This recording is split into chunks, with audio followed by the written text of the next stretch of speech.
I'm only human. I'm only human. I'm only human. It's different. Welcome, ladies and gentlemen, to Sports Talk. I am your host, like always, ZBarnett. I have a special guest with me today, and I don't think he needs any introduction. But my special guest today, he plays on the current roster of Kentucky Christian University. He's had a lot of success during his high school career in football. He took his talents from Ohio State to Kentucky Christian University. My special guest is Riley Cooper. Stay tuned for the interview. Brought to you by Vane Protective Gear and Marcus Ogden, inspiring others to take accountability. How was your start in football? So my first season ever, I was living in Florida, Orlando, Florida, growing up, and I was finally old enough to play tackle football, so my dad decided to let me try it out, and it turned out it was kind of funny. I weighed too much to play in the league that I was for that age bracket. Yes, sir. So I almost wasn't allowed to play that season, so I had to, get to work when I was a kid and really cut weight, which is super weird for me being that old. It was like the first time I had to experience something like that. So, yeah, I started in Pop Warner there for the South Orange Bears, I think we were called. Yeah, that was so long ago. And Yes, sir. it was, the first year, I played center, actually. I was a center on the football offensive line. Yes, sir. Yeah, and ever since then, all throughout my Little League journey, besides that, I played quarterback and growing up, and yeah, that was the only anomaly in my career. I played center that year, so ever since then, it's been quarterback, and so yeah, that was the beginning of my career. Definitely. So, how was that transition from center to playing quarterback, man? Honestly, it was being that young. Really, every position was about learning and fundamentals and experience. So I don't think that really hindered me at all or set me back at all because I was still young. I was just learning the game entirely, offense, defense, everything. So yeah, at that time it was just about learning the thing in total. Yeah. Definitely. So, growing up, man, how was it having a professional athlete as a father, man? How did he impact your football journey, man?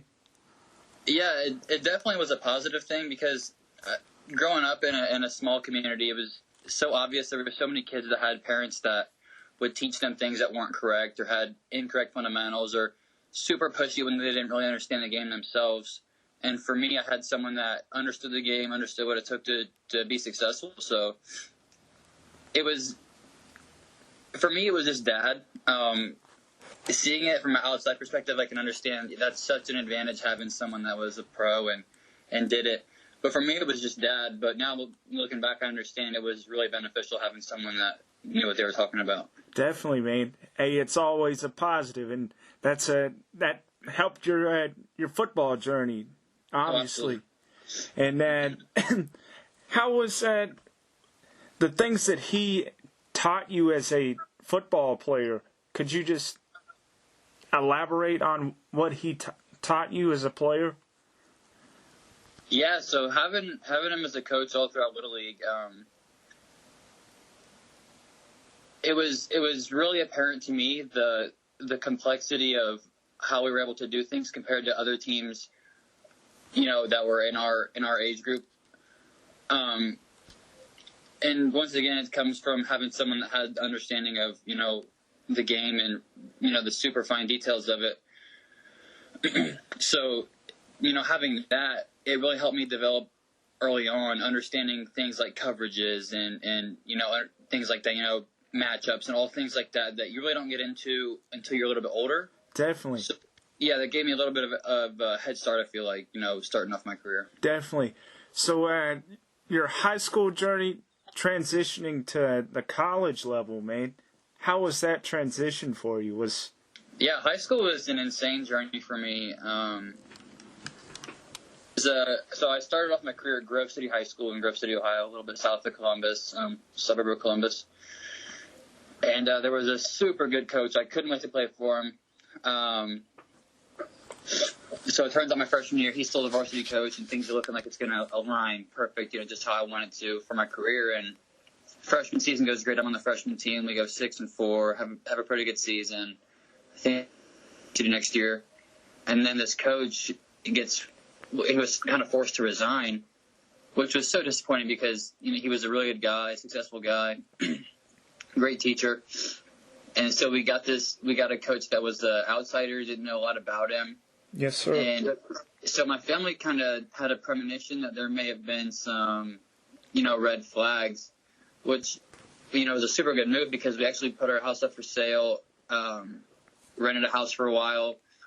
And it turned out it was great because it gave us the mobility for me to transfer after my sophomore year because some things didn't really go the way I wanted them to or the team wanted them to.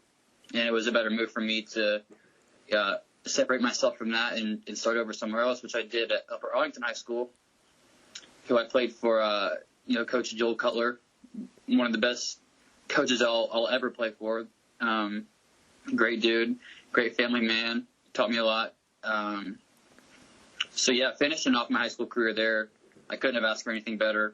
Playing my senior year at Upper Arlington, I had a great season, great coaching staff, great teammates. So high school ended great. It was great. Started off a little rough, but ended just how I wanted to. Yes, sir. So transitioning to the college level, how did that go down, man? I know, weren't you at Ohio State? So my freshman year, I played at a small D3 school called Ohio Wesleyan. Didn't get any time as a quarterback. I actually started the last game, week 10, as a long snapper. Got on the field for a couple of plays, which was super cool because I was a true freshman and I got on the field, with a bunch of older guys. It was awesome. Yes, sir. That season was a little rough for me because I was still really immature. I was coming off a season where I was the dude. We just had a great season. It was D1 in Ohio. I felt like anywhere I went, I was going to be the guy, and they owed me a job or whatever. And I felt like I had it all wrapped up. And then it turns out I get to college, and everyone's the guy, So I had to wait a season and realize that I had to, take a step back and understand my place and my role in things. So I left Ohio Wesleyan, went to Ohio State for a year to get into football playing shape, physically and mentally.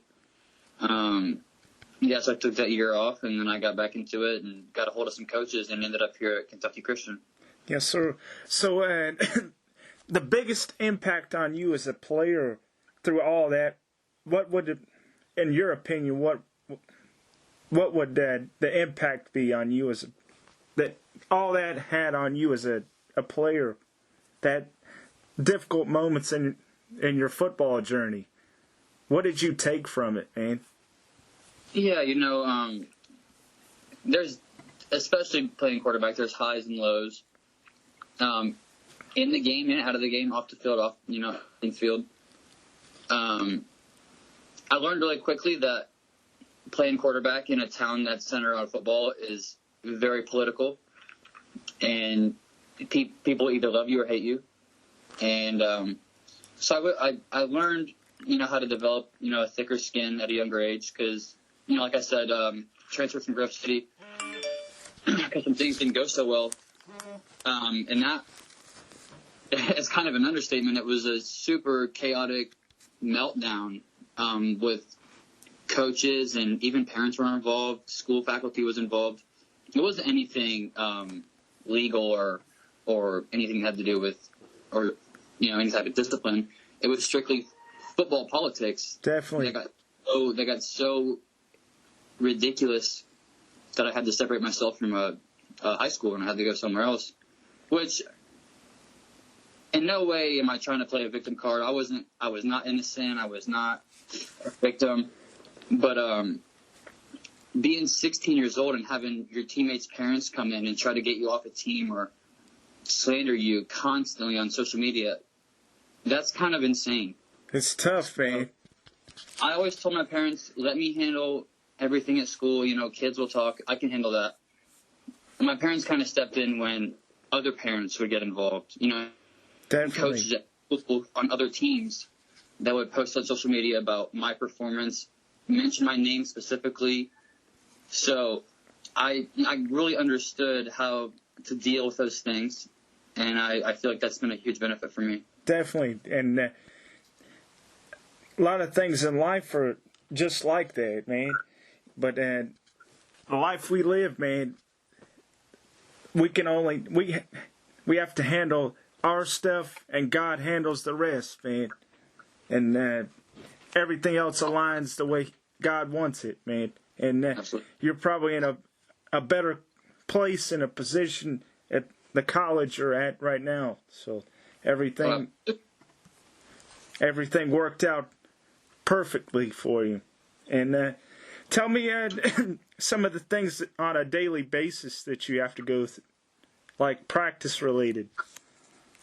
Yeah, so we just got back to school this past week from Christmas break, and we actually hit the ground running pretty fast, which stunned me. I thought we'd get a week off, but we hit it going the very first week. So I guess my daily schedule, I got super lucky because it's kind of random how you're selected for, our workout groups and stuff. And some guys go in the afternoon, some guys go in the morning, because we can't go all at once. The weight room's kind of small at a smaller school.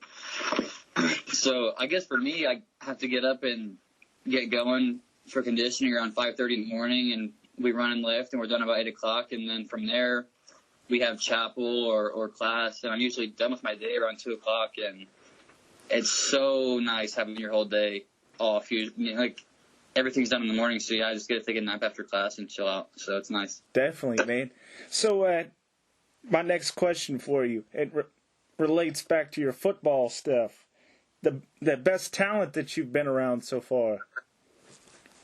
The best talent I've been around. Yeah. Who's been your favorite players and the ones that's had the most impact on you as a player? That's tough, man. I played with and against so many great players. It's tough. I guess one that really stands out, in my opinion, that I'll never forget playing with. My senior year, we had a running back who ended up going to Princeton to play. His name was E.J. Caldwell. He was an insane athlete, insane cross. Kid could do anything. He'd catch, run. Was an insane athlete. Yeah, that's one that I think I'll probably never forget. The dude was just a beast. Definitely. That concludes our interview for today. But I wanted to do a special shout out to those that were in the tragic accident that happened in Calabasas, California yesterday. We lost arguably one of the greatest basketball players to ever be in the game of the NBA, and Kobe Bryant. We also lost a rising great player in Kobe's daughter. They will forever be missed. And Mr. Kobe Bryant, R.I.P., my friend. God bless you. You'll be missed. That's all, folks, from Sports Talk. Thanks again, and God bless.